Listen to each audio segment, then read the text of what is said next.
ವಿಧಾನಸಭಾ ಅಧಿವೇಶನ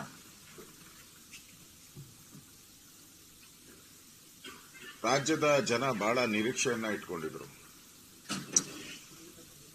ವಿಶೇಷವಾಗಿ SC ST ಜನಾಂಗ, ದಲಿತ ಸಮುದಾಯದವರು. ನಮಗೆಲ್ಲ ಲೋನ್ ಬರಬೇಕಾಯಿತು. ಆ 187 ಕೋಟಿ ಅಕ್ರಮ ಆಗಿದೆ. ಆ ವಾಪಸ್ ನಮಗೆಲ್ಲ ಬರುತ್ತೆ ಮತ್ತು ಅವರಿಗೆ ತಪ್ಪಿತಸ್ಥರಿಗೆ ಶಿಕ್ಷೆ ಆಗುತ್ತೆ. ದಲಿತರ ಹಣ ಮುಟ್ಟಿದ್ರೆ ಅವರು ಸರ್ವನಾಶ ಆಗೋಗ್ತಾರೆ ಅನ್ನೋ ಒಂದು ಎಚ್ಚರಿಕೆಯ ನಡೆ ಸರ್ಕಾರದಿಂದ ಆಗುತ್ತೆ ಅಂತ ಎಲ್ಲ ನಿರೀಕ್ಷೆ ಮಾಡಿದ್ರು. ನೆನ್ನೆ ಗೌರವಾನ್ವಿತ ಮುಖ್ಯಮಂತ್ರಿ ಸಿದ್ದರಾಮಯ್ಯನವರು ನೆನ್ನೆ ಕ್ಲೀನ್ ಚಿಟ್ ಕೊಟ್ಬಿಟ್ರು. ಅದಕ್ಕೆಲ್ಲ ನಮ್ಮ ಮಂತ್ರಿ ಏನು ಮಾಡಿಲ್ಲ, ನಮ್ಮ ಅಧ್ಯಕ್ಷ ಏನು ಮಾಡಿಲ್ಲ, ಎಲ್ಲ ಅಧಿಕಾರಿಗಳೇ ಮಾಡಿರುವಂತದ್ದು.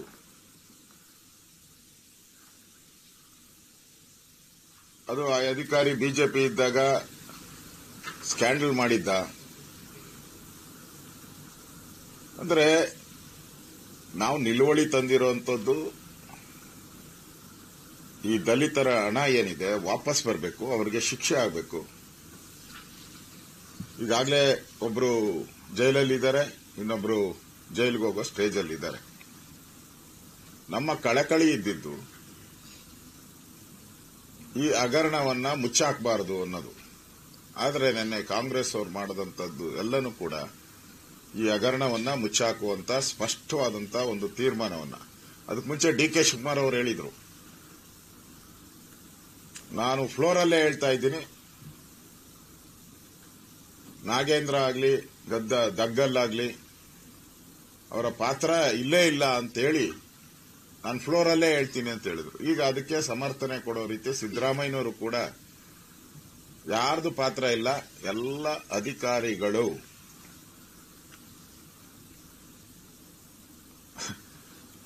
ಆಶ್ಚರ್ಯ ಆಗೋದು, ಎಲ್ಲ ಅಧಿಕಾರಿಗಳೇ ಅಂತ ಹೇಳಿದ್ರೆ,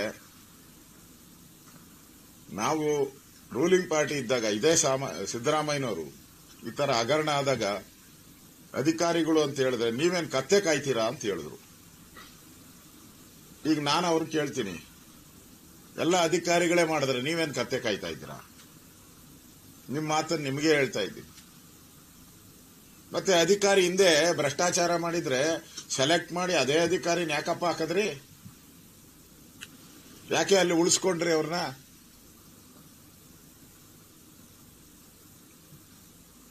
ಜನ ಪ್ರಶ್ನೆ ಕೇಳ್ತಾ ಇದ್ದಾರೆ. 40 ವರ್ಷಗಳ ಸಿದ್ದರಾಮಯ್ಯ ನಾನು ಕ್ಲೀನ್ ಅಂತ ಇದ್ರಲ್ಲ, ಈಗ ಅವರ ಶುದ್ಧ ಹಸ್ತ, ಅವರ ಮುಖವಾಡ ಕಳಚಿ ಬಿದ್ದೋಗಿದೆ. ಇದರಿಂದ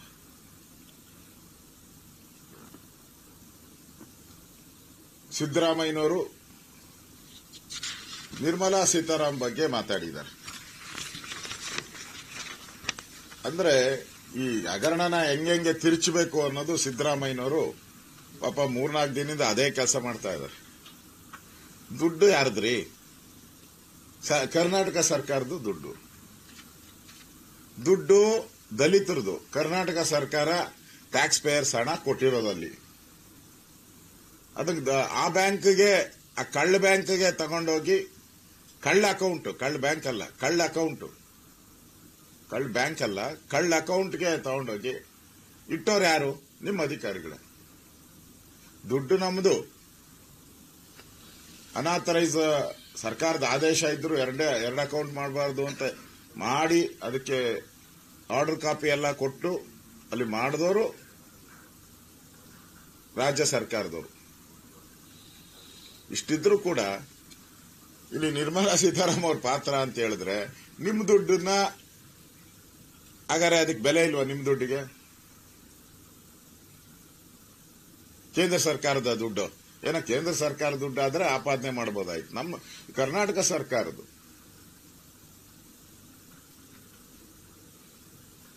ಬ್ಯಾಂಕಿನ ಅಧಿಕಾರಿಗಳು ಕೂಡಲೇ ಅದನ್ನ CBI ಕೊಟ್ರು. ನೀವೇನ್ ಮಾಡಿದ್ರಿ? SSSS IT ಕೊಟ್ಬಿಟ್ಟು ತ್ರಿಬಲ್ ಎಸ್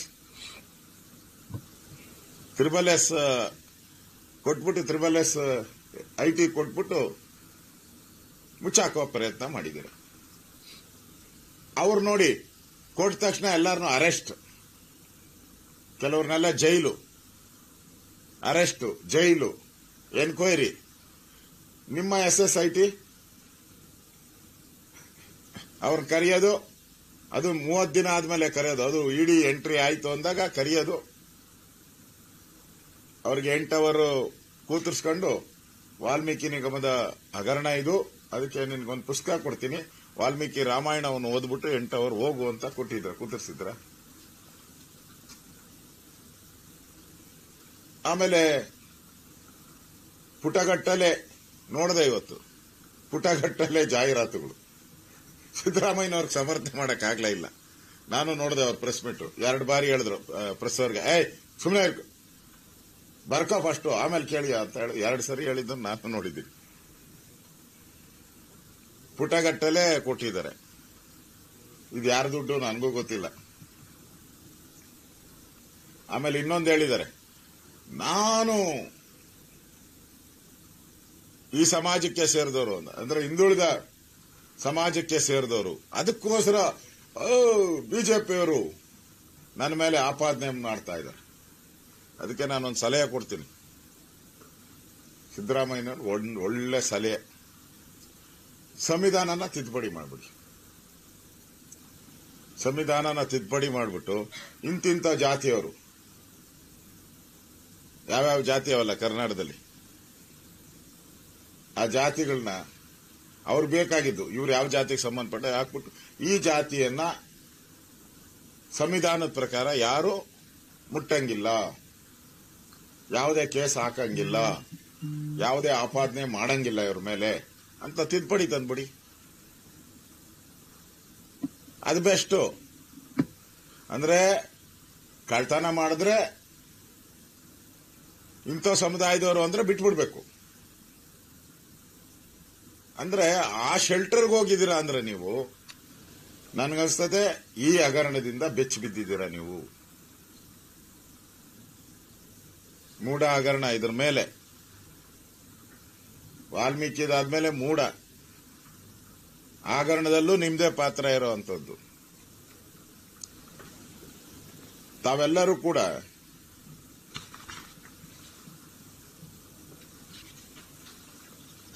ಪದ್ಮನಾಭ ಅವನೊಬ್ಬರ ಮೇಲೆ ತಪ್ಪು ಹೊರಿಸುವಂತ ಪ್ರಯತ್ನ ತಾವೇನ್ ಮಾಡ್ತಾ ಇದ್ದೀರಾ? ಒಬ್ಬ ಅಧಿಕಾರಿ ಅವನು ಎಷ್ಟು ನುಂಗ್ಬೋದಪ್ಪ? ಒಂದು 50 ಲಕ್ಷ. ಈ ಎಲ್ಲ ದಾಖಲೆಗಳನ್ನ ನಾವು ಚೆಕ್ ಮಾಡಿ ಅಧಿವೇಶನದಲ್ಲಿ ಮಾತಾಡಿದ್ನಲ್ಲ, ಅವನೇ ಹೇಳವನೆ ಫೋನ್ ಕಾನ್ವರ್ಸೇಷನ್ ನಲ್ಲಿ ಪದ್ಮನಾಭ್ ಮತ್ತು ಇನ್ನೊಬ್ಬ ಪರಶುರಾಮ್ ಅವರಿಬ್ಬರ ಫೋನ್ ಕಾನ್ವರ್ಸೇಷನ್ ಹೇಳಿದಾನೆ, ನಮಗೂ ಅಲ್ಪ ಸ್ವಲ್ಪ ಕೊಟ್ಟಿದ್ದಾರೆ ಅಂದ್ರೆ. ಅವ್ರ ಹತ್ರ ಎಲ್ಲ ಸಿಕ್ಕಿರೋದು 30 ಲಕ್ಷ 40 ಲಕ್ಷ ಅಷ್ಟಕ್ಕೆ. 187 ಕೋಟಿ ಹಗರಣ ಏನಿದೆ, ಇದು ಯಾರ ಆದೇಶದ ಮೇಲೆ ನಡೆದಿದೆ? ಬರೀ ಅಧಿಕಾರಿಗಳೇನ ಇರೋದು? 187 ಕೋಟಿನೂ ಅಧಿಕಾರಿಗಳೇನಾ? ಈಗ ಇಡಿ ಪ್ರೆಸ್ ನೋಟ್ ರಿಲೀಸ್ ಮಾಡಿದಾರಲ್ಲ, ಕೇಸ್ ಹಾಕಿ ಅವ್ರ ಮೇಲೆ. ನಿಮ್ ತಾಕತ್ತಿದ್ರೆ ಕೇಸ್ ಹಾಕ್ರಿ. ಯಾಕೆ ನೀವು ಇಷ್ಟು ಅದು ಎಲೆಕ್ಷನ್ಗೆ, ಲೋಕಸಭಾ ಎಲೆಕ್ಷನ್ಗೆ ನಾವು ಉಪಯೋಗ ಮಾಡಿಲ್ಲ? ನೀವು ಅನ್ನೆಸರಿಯಾಗಿ ನಮ್ಮ ಪಾರ್ಟಿಯನ್ನ, ನಮ್ಮ ಮಂತ್ರಿಯನ್ನ ಹೆಸರನ್ನ ತೆಗೆದಿದ್ದೀರಾ. ಇದು ಅಕ್ಷಮ್ಯ ಅಪರಾಧ. ಹಾಕಿ ಅವ್ರ ಮೇಲೆ. ಸದ್ಯ ಇಲ್ಲ. ಅದು ಬಿಟ್ಬಿಟ್ಟು ನಮ್ಮನ್ನು ಹೆಸರೇಳಿ ಅಂತ ಪೀಡಿಸ್ತಾ ಇದ್ದಾರೆ ಒಳಗಡೆ ಅಂತ ಹೇಳ್ತೀರಲ್ಲ. ಯಾರು ಹೇಳಿದ್ರಪ್ಪ ನಿನ್ ಬಂದು? ಮುಖ್ಯಮಂತ್ರಿಗಳೇ, ನಿಮ್ಗೆ ಯಾರು ಬಂದು ಹೇಳಿದವ್ರು ಯಾರು? ಅಂದ್ರೆ ಈಗಲೇ ಎಲ್ಲದಕ್ಕೂ ಕೇವಿಯಟ್ಟು. ನಾವು ನಿಲುವಳಿ ಸೂಚನೆ ತಂದಿರೋದು ವಾಲ್ಮೀಕಿ ಹಗರಣದ ಭ್ರಷ್ಟಾಚಾರವನ್ನ ಎಳೆಯಾಗಿ ಸುಮಾರು 40ಕ್ಕೂ ಹೆಚ್ಚು ಪುಟಗಳ ದಾಖಲೆಗಳನ್ನ ನಾನು ಕೊಟ್ಟಿದ್ದೀನಿ. ಬ್ಯಾಂಕ್ ಅಕೌಂಟ್ ಮಾಡಕ್ಕೆ, ರೆಸೊಲ್ಯೂಷನ್, ಫ್ರಾಡ್, ಪಾಸ್ಬುಕ್ ತಗೊಳಕ್ಕೆ, ಇದು ಚೆಕ್, ಆಂಧ್ರಾಗ್ ಹೋಗಿರೋ ಚೆಕ್ ಎಲ್ಲವನ್ನ ದಾಖಲೆ ಕೊಟ್ಟಿದ್ದೀನಿ, ಎಲ್ಲ ಗವರ್ಮೆಂಟ್ ಆರ್ಡರ್ಸ್ ಕೊಟ್ಟಿದ್ದೀನಿ. ಅದ್ರ ಬಗ್ಗೆ ಚಕಾರನೇ ಇಲ್ಲ. ಅದ್ರ ಬಗ್ಗೆ ಕ್ಲಾರಿಫಿಕೇಶನ್ ಕೊಡಬೇಕಾಯ್ತು. ಈ ಮಾಹಿತಿಯನ್ನ ನನಗೆ ಕೊಟ್ಟಿದ್ದಾರೆ, ಈ ದಾಖಲೆ ಇದು ಸುಳ್ಳು ಅಂತ ಹೇಳಬೇಕಾಯ್ತು ಮುಖ್ಯಮಂತ್ರಿ. ಈ ಚೆಕ್ 40 ಕೋಟಿ ಕೊಟ್ಟಿದ್ದಾರೆ, ಅದು ಸುಳ್ಳು ಅಂತ ಹೇಳಬೇಕಾಯ್ತು. ಇಲ್ಲ ಅಕೌಂಟ್ ಮಾಡೋ ದಾಖಲೆಗಳನ್ನ ಕೊಟ್ಟಿದ್ದೀರಿ, ಸುಳ್ಳು ಅಂತ ಹೇಳಬೇಕಾಯ್ತು. ಆ ಫೋನ್ ಕಾನ್ವರ್ಸೇಷನ್ ಕೊಟ್ಟಿದ್ದೀರಿ, ಸುಳ್ಳು ಅಂತ ಹೇಳಬೇಕಾಯ್ತು. ಆ ಡೆತ್ ನೋಟ್ ಕೊಟ್ಟಿದ್ದೀರಿ, ಸುಳ್ಳು ಅಂತ ಹೇಳಬೇಕಾಯ್ತು. ಏನು ಹೇಳಿಲ್ಲ ಅದ್ರ ಬಗ್ಗೆ. ಇಲ್ಲ, ಬರೀ ಓದಿದ್ದು ಪೂರ್ತಿ ಪದ್ಮನಾಭ ಪದ್ಮನಾಭ ಪದ್ಮನಾಭ ಅಷ್ಟು ಬಿಟ್ಟು ಮುಂದಕ್ಕೆ ಹೋಗಲೇ ಇಲ್ಲ.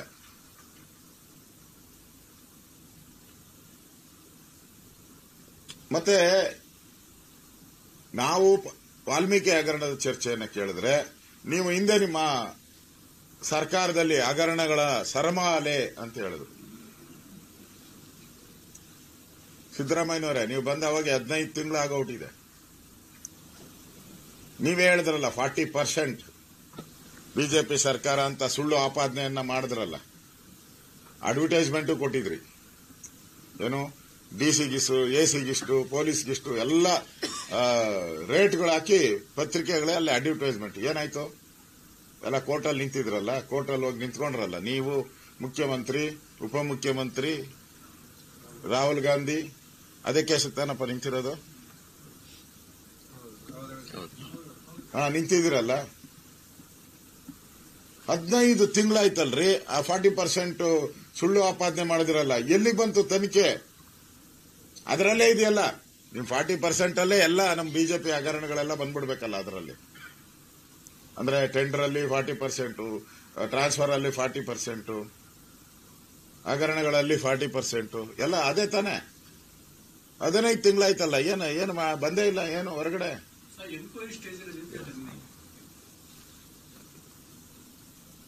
15 ತಿಂಗಳು ಬೇಕಾ ಎನ್ಕ್ವೈರಿಗೆ?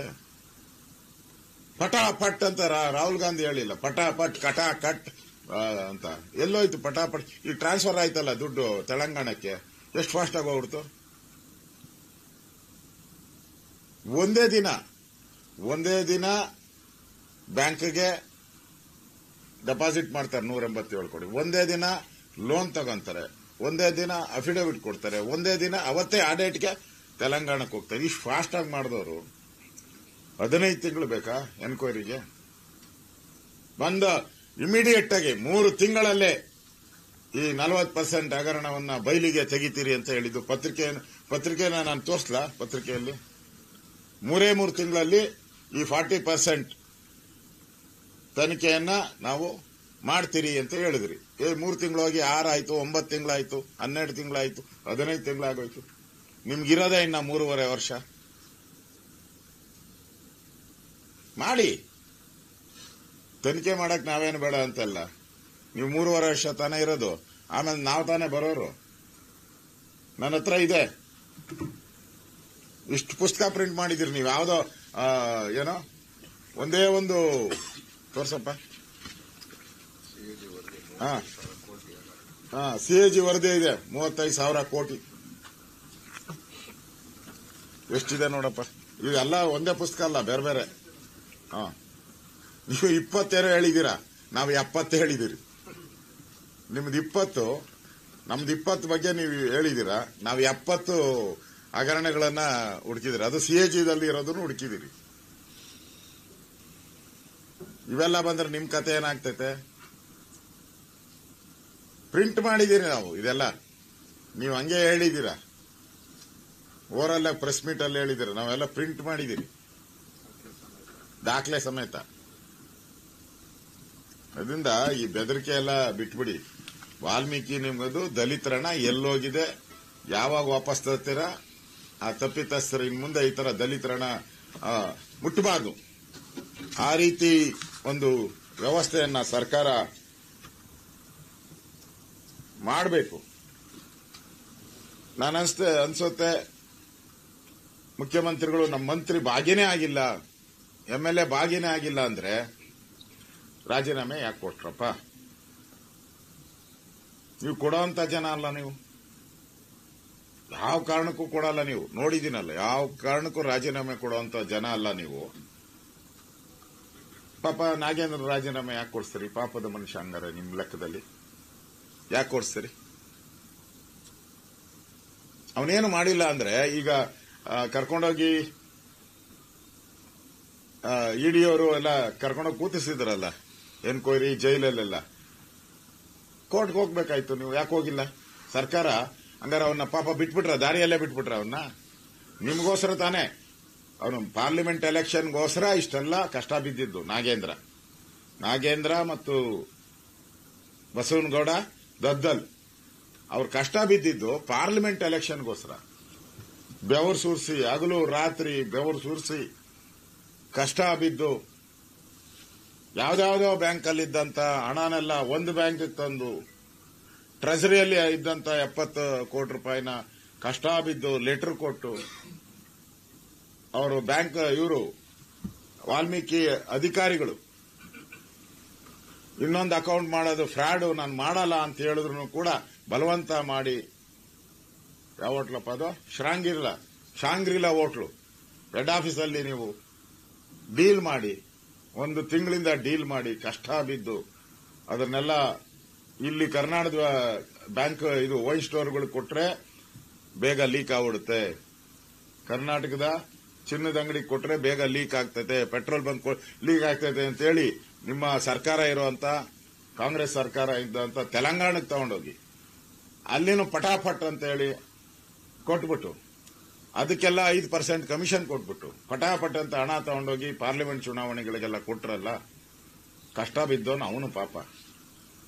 ಪಾರ್ಟಿಗೋಸ್ಕರ ಕಾಂಗ್ರೆಸ್ ಪಾರ್ಟಿಗೆ ಲೋಕಸಭೆಯಲ್ಲಿ ಒಳ್ಳೆ ರಿಸಲ್ಟ್ ಬರಬೇಕು ಅಂತ ಕಷ್ಟ ಬಿದ್ದವನು ಅವನ್ನ ದಾರಿ ಬಿಟ್ಬಿಟ್ರಲ್ಲ. ಕೇಸ್ ಹಾಕಿ ಹಾಕಾಗಲ್ಲ ಈಗ ಸಿಬಿಐ ಮೇಲೆ ಇಡಿ ಮೇಲೆ ಕೇಸ್ ಹಾಕಿ ಹೋಗಿ. ರಾಜ್ಯ ಸರ್ಕಾರನೇ ಹಾಕ್ಬೇಕೀಗ, ರಾಜ್ಯ ಸರ್ಕಾರನೇ, ಸರ್ಕಾರ ಈ ದುಡ್ಡಲ್ಲೇ ಹಾಕೊಳ್ಳಿ ಪರವಾಗಿಲ್ಲ, ಬಿಡಿಸ್ಬೇಕಾಯ್ತಲ್ಲ. ಯಾಕೆ ಒಬ್ರು ಹೋಗಿಲ್ಲ ಇನ್ನ ಅವನ್ನ ತಿರುಗು ನೋಡಿಲ್ಲಲ್ಲ ನೀವ್ಯಾರು? ಮೋಸ ಅಲ್ವಾ ಇದು? ವಂಚನೆ ಅಲ್ವಾ ಅವನಿಗೆ ಮಾಡಿದ್ದು? ದ್ರೋಹ ಅಲ್ವಾ ಅವನಿಗೆ ಮಾಡಿದ್ದು? ನೀವು ಒಬ್ಬ ರಾಜ್ಯದ ಮುಖ್ಯಮಂತ್ರಿಯಾಗಿ ಈ ತರ ಯಾರು ಮಾಡೇ ಇಲ್ಲ ಅಂತಂದ್ರೆ SIT ನಾವ್ ಹೇಳಿದ್ರಿ, SIT ಅಂತ ಹೇಳಿದ್ರಿ, SSIT ಅಂದಿದ್ಕೆ DK ಶಿವಕುಮಾರ್ ಅವರು ಎದ್ದು ನಿಂತ್ಕೊಂಡು ಹೇಳಿದ್ರು ಆ ಪದ ಕಡತದಿಂದ ತೆಗೆದಾಕಿ ಅಂತ. ಪ್ರೂವ್ ಆಯ್ತಲ್ಲ ಈಗ, SSIT ಪರ್ಫೆಕ್ಟ್ ಆಯ್ತಲ್ಲ. ಸಿದ್ದರಾಮಯ್ಯ, ಶಿವಕುಮಾರ್, ಸುರ್ಜೇವಾಲಾ ಪ್ರೂವ್ ಆಗೈತಲ್ಲ ಈಗ. 30-40 ದಿನ ಆದ್ರೂ ನೋಟಿಸ್ ಕೊಡಲ್ಲ ಅವನಿಗೆ. ಮತ್ತೆ SSITಗೆ ನೀವು ಕ್ಲೀನ್ ಚಿಟ್, ಇವರಿಬ್ಬರದು ಏನು ಪಾತ್ರ ಇಲ್ಲ ಅಂತ ಕ್ಲೀನ್ ಚಿಟ್ ಕೊಟ್ಬಿಟ್ಟಿದ್ದೀರಾ. ತನಿಖೆ ಹಾಕ್ಬೇಕು ಇವಾಗ. ರಾಜ್ಯ ಸರ್ಕಾರನೇ ಮಾಡಿರೋಂತ ತನಿಖಾ ತಂಡ ಯಾರು ಮಾಡಿರೋದು? ಸನ್ಮಾನ್ಯ ಮುಖ್ಯಮಂತ್ರಿಗಳು, ಸನ್ಮಾನ್ಯ ಉಪಮುಖ್ಯಮಂತ್ರಿಗಳು ಮಾಡಿರೋರು ನೀವು, ಹೆಡ್ ಆಫ್ ದಿ ಡಿಪಾರ್ಟ್ಮೆಂಟ್ ನೀವು. ನೀವೇ ಅದಕ್ಕೆ ಕ್ಲೀನ್ ಚಿಟ್ ಕೊಟ್ಟ ಮೇಲೆ ಪಾಪ ಅವನ್ ಬಡಪಾಯಿ, ಆ ಬಡಪಾಯಿ ಇನ್ಸ್ಪೆಕ್ಟರ್ ಏನ್ ಮಾಡ್ತಾನೆ ಅದಕ್ಕೆ? ಆ ಬಡಪಾಯಿ ಇನ್ಸ್ಪೆಕ್ಟರ್ಗೆ ಏನೈತೆ ಪಾಪ? ನಮ್ ಸಾಹೇಬ್ರು ದೊಡ್ಡವರೇ ಹೇಳಿದ್ಮೇಲೆ ಇದನ್ನ ಏನು ಇಲ್ಲ ಅಂದ್ಮೇಲೆ ನಾವೇನ್ ಮಾಡೋದು? ಅವರು ಅದಕ್ಕೆ ಅವರೆಲ್ಲ ಆ ಫೈಲ್ ಎತ್ಕೊಂಡು ಕ್ಲೋಸ್ ಮಾಡಿ ಗಂಟು ಮೂಟೆ ಕಟ್ಟಿ ಕಬೋರ್ಡ್ಗೆ ಹಾಕ್ಬಿಟ್ರು. ಈಗ ಕಬೋರ್ಡ್ ಅಲ್ಲಿ ಇದೆ ಅಷ್ಟೇ. ಭಾಷೆ ಹೇಳಿದ್ಮೇಲೆ ಮುಗ್ದೋಯ್ತಲ್ಲ. ರಾಜ್ಯದ ಮುಖ್ಯಮಂತ್ರಿ ಅವರೇ ತಾನಪ್ಪ ಇದನ್ನ ನೋಟಿಫೈ ಮಾಡಿರೋದು, ಆದೇಶ ಮಾಡಿರೋದು, ಯಾರ್ಯಾರು ಇರ್ಬೇಕೇನು ಅಂತ. ಅವರೇ ಈಗ ಕ್ಲೀನ್ ಚಿಟ್ ಕೊಟ್ಮೇಲೆ SSITಗೆ ಏನ್ ಕೆಲಸ ಇದೆ? ನನ್ನ ಪ್ರಶ್ನೆ ಸರ್ಕಾರಕ್ಕೆ. ಅವ್ರಿಗೇನು ಕೆಲಸ ಇಲ್ಲ ಈಗ. ನಾನು ಅದೇ ಹೇಳಿದೆ ಅಸೆಂಬ್ಲಿಯಲ್ಲಿ, ರೇವಣ್ಣನ್ಗೆ 2 ದಿನಕ್ಕೆ ಎಲ್ಲ ಪಟ ಅಂತ ಹಿಡಿದು ತಗೊಂಡು ಜೈಲಿಗೆ ಬಿಟ್ಬಿಟ್ಟು ಬಂದ್ಬಿಟ್ರು. ಇಲ್ಲಿ 40 ದಿನ ಆದ್ರೂ ಏನೂ ಇಲ್ಲ. ಅದಕ್ಕೆ ಈ SSIT ಐತಲ್ಲ, ಈ ಕಡತಗಳನ್ನೆಲ್ಲ ಮುಚ್ಚಿ ಅವ್ರ ಕಬೋರ್ಡ್ಗೆ ಹಾಕಿ, ನನಗೂ ಒಬ್ಬ ಅಧಿಕಾರಿ ಹೇಳಿದ್ರು, ಕಬೋರ್ಡ್ಗೆ ಹಾಕಿ ಬೀಗ ಹಾಕಿ ಮನೆಗೆ ಬಂದ್ಬಿಟ್ಟೆ ಸರ್ ಅಂತ. ಆ ಸ್ಥಿತಿ ಇವತ್ತು. ಈ ಹಗರಣವನ್ನ ಮುಚ್ಚಾಕುವಂತ ಪ್ರಯತ್ನ ಮಾಡ್ತಾ ಇದ್ದಾರೆ. ಮತ್ತೆ ಅನ್ನೆಸೆಸರಿ ಆಗಿ ಕೇಂದ್ರ ಸರ್ಕಾರ ಮತ್ತೆ ಪ್ರಹ್ಲಾದ್ ಜೋಶಿ ಅವರು ಬಂದಿದ್ರು, ಇನ್ಯಾರ ಹೆಸರಪ್ಪ, ಸಂತೋಷ್ ಅವರು, ಇನ್ಯಾರ ಹೆಸರು ಹೇಳವ್ರೆ, ಕುಮಾರಸ್ವಾಮಿ ಅವರ ಹೆಸರೆಲ್ಲ ಹೇಳವ್ರು ಪ್ರೆಸ್ ಮೀಟ್ ಅಲ್ಲಿ. ಇವ್ರ ಒತ್ತಡ, ಹಾಗೆ ಯಾವ ಒತ್ತಡನೂ ಇಲ್ಲ. ರಾಜ್ಯದ ಜನತಾ ಒತ್ತಡ ಇದು. ಆ ದಲಿತ ಸಮುದಾಯ ನಮ್ಗೆ ಹಣ ಬರುತ್ತೆ, ನಾವು ಉದ್ಯೋಗ ಮಾಡಬಹುದು, ನಮಗೊಂದು ಬದುಕು ಕಟ್ಕೊಳಕ್ಕೆ ಅವಕಾಶ ಆಗುತ್ತೆ ಅಂತೇಳಿ ಕಾಯ್ದಂತ ಆ ಜನಗಳ ಪರವಾಗಿ ಬಿಜೆಪಿ ವಿಧಾನಸಭೆ ಒಳಗಡೆ ವಿಧಾನಸಭೆ ಹೊರಗಡೆನೂ ನಮ್ಮ ರಾಜ್ಯದ ಅಧ್ಯಕ್ಷರಾದಂಥ ವಿಜಯೇಂದ್ರ ಅವರ ನೇತೃತ್ವದಲ್ಲೂ ಕೂಡ ನಾವು ಹೋರಾಟ, ಇಷ್ಟು ಹೋರಾಟ ಯಾವುದೇ ಇದುವರೆಗೂ ಕರ್ನಾಟಕದ ಇತಿಹಾಸದಲ್ಲಿ ಇಷ್ಟು ಹೋರಾಟ ಯಾವುದೇ ಒಂದು ಸ್ಕ್ಯಾಂಡಲ್ ಬಗ್ಗೆ ಆಗಿಲ್ಲ. ಅಷ್ಟು ಹೋರಾಟ ಮಾಡಿದ್ದೀವಿ ನಾವು. ನಮ್ಮ ಉದ್ದೇಶ ಇರೋದು ಮುಖ್ಯಮಂತ್ರಿಗಳು ಹಿಂಗೆ ಕರ್ನಾಟಕ ತೋರಿಸ್ತಾ ಇದ್ದೀರಿ. ನಾವು ಕರ್ನಾಟಕದಲ್ಲಿ ಅವ್ಯವಹಾರ ನಡೆದಿದೆ ಅಂದ್ರೆ ನೀವು ಅವ್ರ ಕರ್ನಾಟಕ ಬಿಟ್ಬಿಟ್ಟು ಬಾಂಬೆಗೆ ಬಾ, ಡೆಲ್ಲಿಗೆ ಬಾ, ಕಲ್ಕಟ್ಟಾಗೆ ಬಾ, ಯಾಮಾರಿದ್ರೆ ಅಮೆರಿಕಾಗೆ ಬಾ, ಅದೇ ಓದ್ತಾ ಇದ್ದಾರೆ. ನಾವು ತೆಗೆದಿರೋದು ವಾಲ್ಮೀಕಿ ನಿಗಮದ ಹಗರಣ.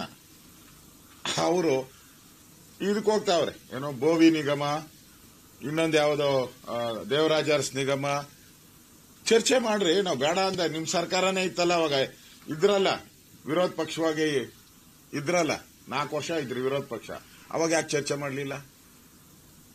ಅವಾಗ ಯಾಕೆ ಬೀದಿಗೆ ಎಳಿಲಿಲ್ಲ? ಇದನ್ನೆಲ್ಲ ನಿಮ್ ಜನ ವಿರೋಧ ಪಕ್ಷದಲ್ಲಿ ಕೂತಿಸಿದ್ರಲ್ಲಪ್ಪ, ಅವಾಗ ಯಾಕೆ ಬೀದಿಗೆ ಎಳಿಲಿಲ್ಲ? ಇವೆಲ್ಲ ಚರ್ಚೆಗೆ ಯಾಕೆ ಮಾಡಲಿಲ್ಲ? ಅವಾಗ ನಿಮ್ಗೆ ಜನ ವಿರೋಧ ಪಕ್ಷ ಕೊಟ್ಟಾಗ ಚರ್ಚೆ ಮಾಡಲಿಲ್ಲ. ಈಗ ಎಲ್ಲ ಫಸ್ಟ್ ನಿಲುವಳಿ ಬಂದಿರುವಂತದ್ದು. ಇದ್ರ ಬಗ್ಗೆ ನಿಮ್ ನಿಲುವನ್ನ ನೀವು ಹೇಳಬೇಕಾಗಿತ್ತು. ಅದು ಬಿಟ್ಟು ಎಲ್ಲಾ ಸುದ್ದಿ, ನಿರ್ಮಲಾ ಸೀತಾರಾಮನ್ ಹಿಡಿದು ಪ್ರಧಾನಮಂತ್ರಿ, ಎಲ್ಲ ಕೇಂದ್ರ ಸಚಿವರು ಅಲ್ಲಿವರೆಗೂ ಹೋಗಿದ್ದೀರಲ್ಲ, ಇದು ಸುಳ್ಳು. ಈ ಹಗರಣವನ್ನ ಮುಚ್ಚಾಕುವಂತ ಕೆಲಸವನ್ನ ಸಿದ್ದರಾಮಯ್ಯನವರು, ನಾನು ಬಹಳ ಕ್ಲೀನ್ ಅಂತ ಇದ್ರಲ್ಲ, ಮಾಡ್ತಾ ಇರೋದನ್ನ ನಾನು ಖಂಡಿಸ್ತೀನಿ. ಚರ್ಚೆಗೆ ನಾವು ಮಾಡಿದಂತ ದಾಖಲೆಗಳು, ನಾವು ಚರ್ಚೆಯನ್ನ ಅವರು ಅದನ್ನ ಬದಿಗಿಟ್ಬಿಟ್ಟು ಯಾರೋ ಅಧಿಕಾರಿಗಳು ಮಾಡಿದ್ದಾರೆ ಅಂತ ನೀವು ವಾದ ಮಾಡ್ಕೊಂಡ್ರೆ, ನೀವ್ ಹೇಳ್ದಂಗೆ ಏನ್ ಕತ್ತೆ ಕಾಯ್ತಾ ಇದ್ದೀರಾ? ಸರ್ಕಾರ ಹಂಗಾರೆ ಸತ್ತೋಗಿದೆಯಾ? ಸರ್ಕಾರಕ್ಕೆ ಅಧಿಕಾರಿಗಳ ಮೇಲೆ ಇಡ್ತಾ ಇಲ್ವಾ? ನೀವ್ ಹೇಳೋದ್ ನೋಡಿದ್ರೆ ನಮ್ಮ ಏನ್ ಮಾಡೋದು, ಯಾರು ಮಂತ್ರಿಗಳ ಮಾತು, ಮುಖ್ಯಮಂತ್ರಿಗಳ ಮಾತು ಅಧಿಕಾರಿಗಳು ಕೇಳ್ತಾ ಇಲ್ಲ ಅನ್ನೋ ರೀತಿ ಮಾತಾಡ್ತಾ ಇದ್ದಾರೆ. ಈಗ ನಿನ್ನೆ ಸಿದ್ದರಾಮಯ್ಯನವರ ಎಲ್ಲ ಪತ್ರಿಕಾ ಸಂದರ್ಶನ, ಎಲ್ಲ ಅಧಿಕಾರಿಗಳು ಅಂತ ಹೇಳ್ತಾ ಇದ್ದಾರೆ. ಅಂದ್ರೆ ಯಾವ ಅಧಿಕಾರಿ ನಮ್ಮ ಮಾತು ಕೇಳ್ತಾ ಇಲ್ಲ, ನಮ್ ಕಂಟ್ರೋಲೇ ಹೊರಟೋಗ್ಬಿಟ್ಟಿದೆ, ಅವ್ರು ಮಾಡ್ತಾ ಇದ್ದಾರೆ, ನಮ್ಮ ಪಾಡು ಆ ಸ್ಥಿತಿಗೆ ಬಂದಿದ್ರಿ ಅನ್ನೋದು. ಅಂದ್ರೆ ರಾಜ್ಯದಲ್ಲಿ ಅಧಿಕಾರಿಗಳ ಆಡಳಿತ ನಡೀತಾ ಇದೆ ಅನ್ನೋದನ್ನ ಸಿದ್ದರಾಮಯ್ಯನವರು ಒಪ್ಕೊಂಡಂಗೆ ಆಗ್ತೈತೆ. ಇದರಿಂದ ಸ್ಪಷ್ಟವಾಗಿ ಒಪ್ಕೊಂಡಂಗೆ ಆಗ್ತೈತೆ. ಇದು ಒಳ್ಳೇದಲ್ಲ ರಾಜ್ಯಕ್ಕೆ, ಬೆಳವಣಿಗೆಗೆ. ಯಾರು ತಪ್ಪಿತಸ್ಥರಿದ್ದಾರೆ, ಈಗಾಗಲೇ ಅವರು ಬಂಧನದಲ್ಲಿದ್ದಾರೆ, ಕೂಡಲೇ ಹಣ ವಾಪಸ್ ಪಡೆಯುವಂಥದ್ದು ಮತ್ತೆ ಅವ್ರ ಮೇಲೆ ಕ್ರಮ ತೆಗೆದುಕೊಳ್ಳುವಂಥದ್ದಕ್ಕೆ ಬಿಜೆಪಿ ಆಗ್ರಹವನ್ನ ಮಾಡ್ತೈತೆ. ಮುಖ್ಯಮಂತ್ರಿಗಳು ಸದನದಲ್ಲಿ 21 ಅಕ್ರಮಗಳ ಆರೋಪ ಪಟ್ಟಿಯನ್ನು ರಿಲೀಸ್